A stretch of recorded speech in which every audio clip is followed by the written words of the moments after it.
I'm very conscious as the sole decision maker that my decisions that I've taken over the last 13 months could impact on the community long after I leave. In relation to dealing with development applications from day one, I followed a protocol and a practice unique in local government in Queensland, insofar as conscious of the responsible position I was in as that sole decision maker. Under no circumstances since day one have I ever dealt with any developer one-on-one. There's been no gratuities or any sort of willingness on the part of developers to take me to dinner. They've never even offered. I would point out that in respect of every development application I've made, particularly major ones, I have always referred them to the community reference group. On no occasions have I ever dealt with a developer one-on-one under that protocol. It has always been with staff officers present. In taking conscious decisions in approving or refusing development applications, and they haven't all been approved and rubber stamped, I've been very conscious of the development conditions that have been attached by council officers, their careful thought to development applications.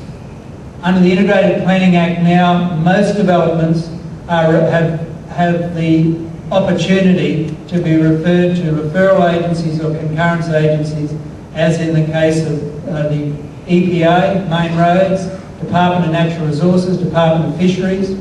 So the expertise in relation to the guidance given to officers are with those referral agencies.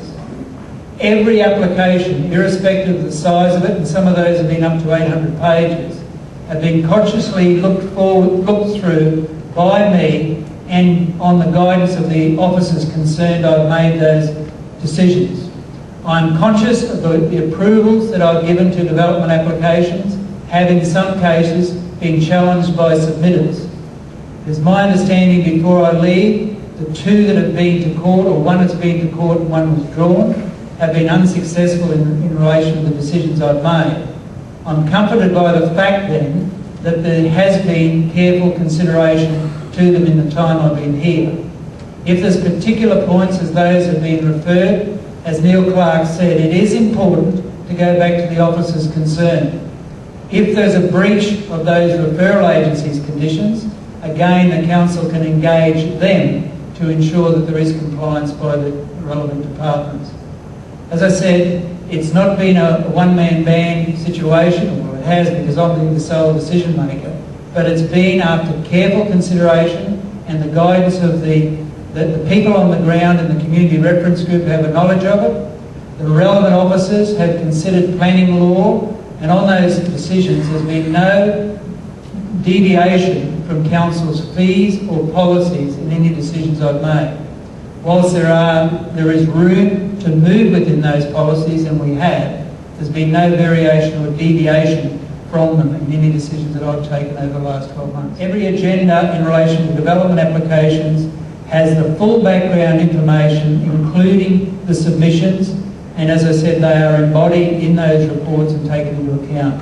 So there's been never a situation, if I've made a decision in support of a development application and there have been submissions opposing that development application, that I haven't had the opportunity to read all the submissions that have been submitted as a result of concerns expressed by any individual or group. Well, as I said, if the decisions I've made have been challenged, the two that I know of to this time have not been successful. So as I said, I've carefully considered both the development application and the facts and circumstances relied on by the developer, the officers' reports, the submissions that have been received, and also the expert advice that comes through those referral agencies.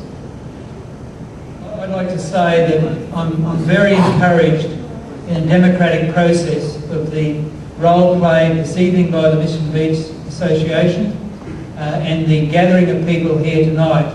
I was perhaps a little disappointed at the turnout at Tully last night, and I'd be hopeful that this sort of gathering would also be present at the Innisfail Chamber of Commerce meeting tomorrow night.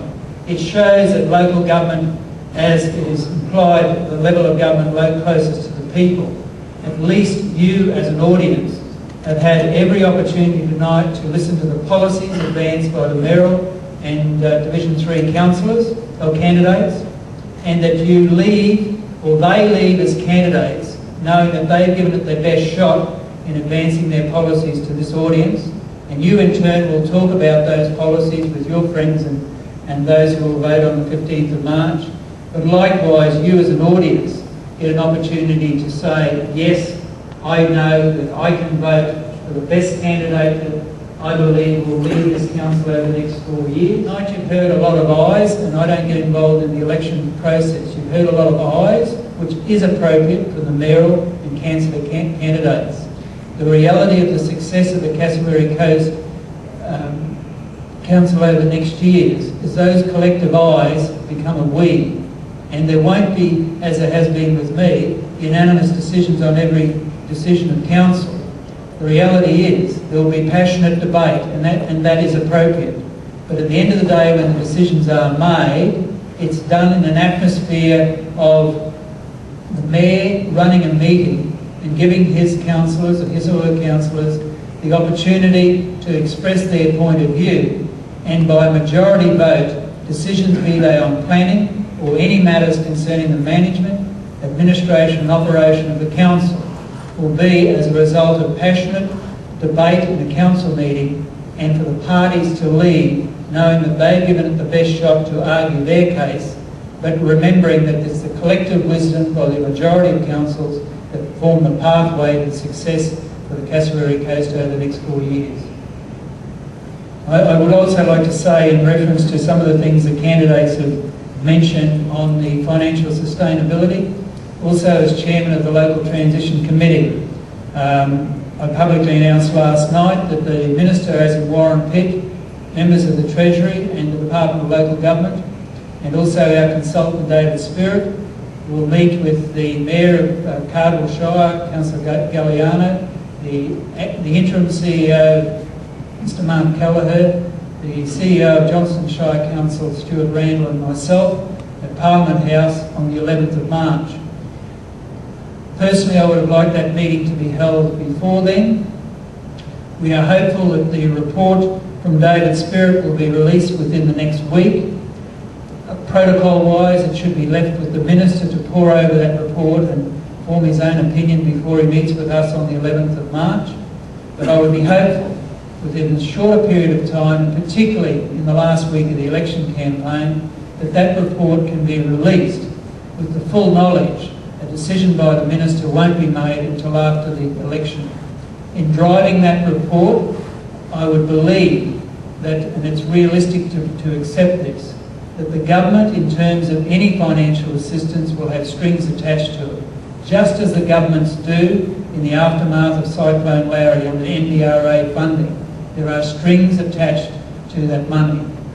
On NDRA funding, I'd have to say one of my disappointments before concluding this job is that there are issues under NDRA funding, as in the Flying Fish Point rock wall, particularly the big projects, the Flying Fish Wall rock wall, which has an estimate of $9 million to reinstate, and also the ones that have been referred tonight, as in the Clump Point and Dunk Island jetties, that they have not had a final decision from government as to the funding to be provided for them. There's no question on my part that I'm expecting from government announcements on those so that the incoming council doesn't have to chase up those matters that have really been outstanding now for almost 2 years. Everything has been done, it's necessary to be done to get those submissions through government has been done, and it's a matter of EPA and the department signing off and granting them approval. We haven't got that yet, but I'm working my hardest to ensure that those decisions are obtained before I leave. That have been provided to me to attend these meetings since I've been here since the 9th of February. I finish up on the 14th of March, and coincidentally the 20th of March is the anniversary of Cyclone Larry. It's also the anniversary of Peter Cosgrove leaving the area, and it will also be the anniversary when I leave this area after what I regard as a rewarding and very challenging role that I've had as administrator.